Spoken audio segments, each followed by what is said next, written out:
Hello mayam, ahanbamaktada mayam pumnamakpu taramna okjari. Mayam ngasi aikoina chatliba mafamse Sohra haiba mafamdudanebako Meghalayagi ado asi Shillongdagi kilometer 58 muk lapebako. District na Meghalayagi East Khasi Hills tanebako. Mayam aikoy sum koiba chatpane mayam chuyeng minarosi aduga mayam aigi video se nungai biragadi like share comment tawbiyo aduga subscribe su tawsanbiramo adudi yengrasi la o mayam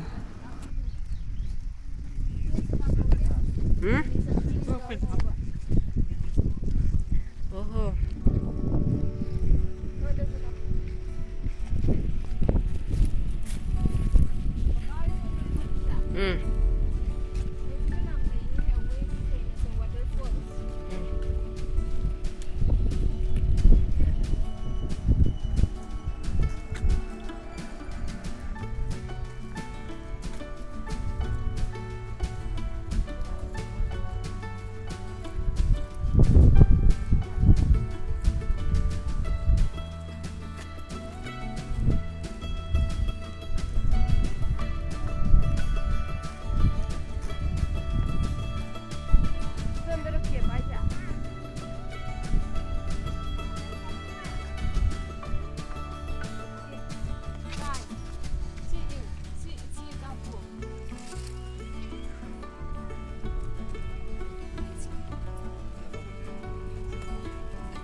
Daugida chatpada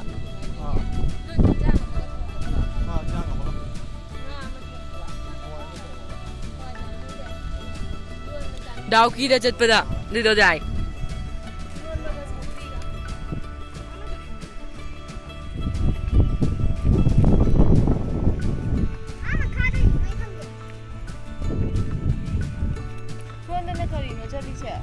Chalo mang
mayam chiri che kumthari nebako aduga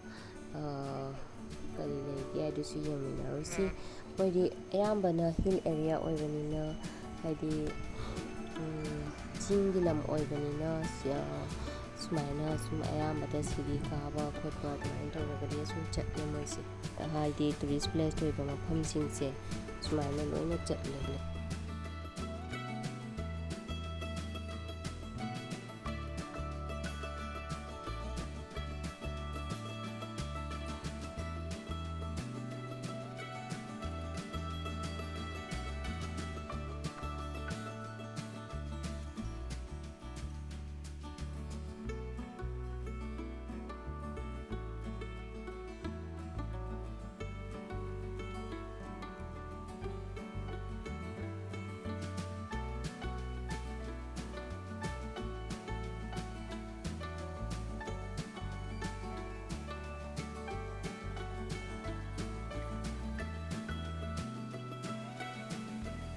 Wow, yam fajaba waterfalls ama oina leirami mayam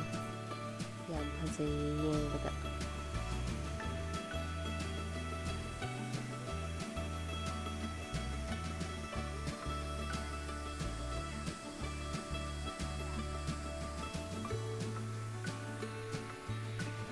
ꯃꯌꯥꯝ ꯃꯐꯝꯁꯦ ꯌꯥꯝ ꯐꯖꯩꯌꯦ ꯃꯌꯥꯝꯁꯨ ꯐꯖꯕ꯭ꯔꯥ ꯌꯦꯡꯉꯣ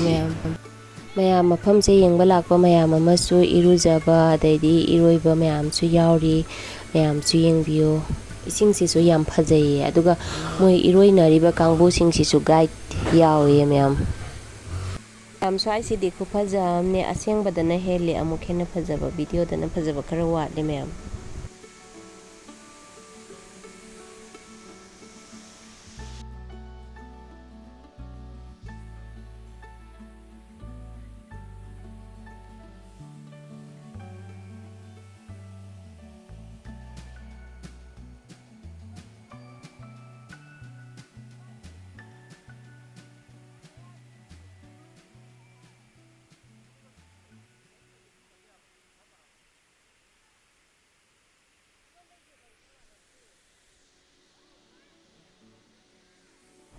ꯃꯌꯥꯝ ꯑꯩꯈꯣꯏꯗꯤ ꯀꯨꯝꯊꯔꯔꯣꯏ ꯑꯗꯣ ꯑꯁꯤꯒꯩꯁꯤꯒ ꯏꯔꯨꯖꯅꯤꯡꯕ ꯏꯔꯣꯏꯅꯤꯡꯕ ꯀꯥꯡꯕꯨꯅꯁꯨ ꯏꯔꯣꯏꯕꯁꯨ ꯌꯥꯏ ꯏꯔꯨꯖꯕꯁꯨ ꯌꯥꯏꯑꯕꯀꯣ ꯑꯗꯨꯒ ꯃꯣꯏ ꯒꯥꯏꯗ ꯇꯧꯅꯕꯁꯨ ꯌꯥꯎꯋꯦ ꯃꯣꯏꯁꯦ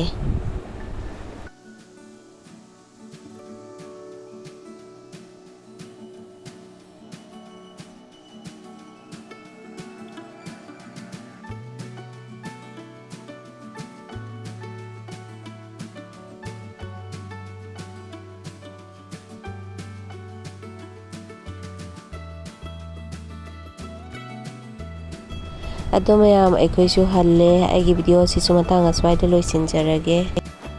ꯑꯅꯧꯕ ꯌꯦꯡꯕꯤꯕ ꯚꯤꯌꯨꯋꯔꯁ ꯌꯥꯎꯔꯒꯗꯤ ꯄ꯭ꯂꯤꯖ ꯁꯕꯁꯀ꯭ꯔꯥꯏꯕ ꯇꯧꯁꯟꯕꯤꯔꯝꯃꯣ ꯃꯊꯪꯒꯤ ꯚꯤꯗꯤꯑꯣꯗ ꯑꯃꯨꯛ ꯎꯅꯔꯁꯤ ꯃꯌꯥꯝ ꯉꯁꯤꯒꯤ ꯑꯣꯏꯅꯗꯤ ꯃꯇꯥꯡ ꯑꯁ꯭ꯋꯥꯏꯗ ꯀꯥꯏꯅꯔꯁꯤ ꯃꯌꯥꯝ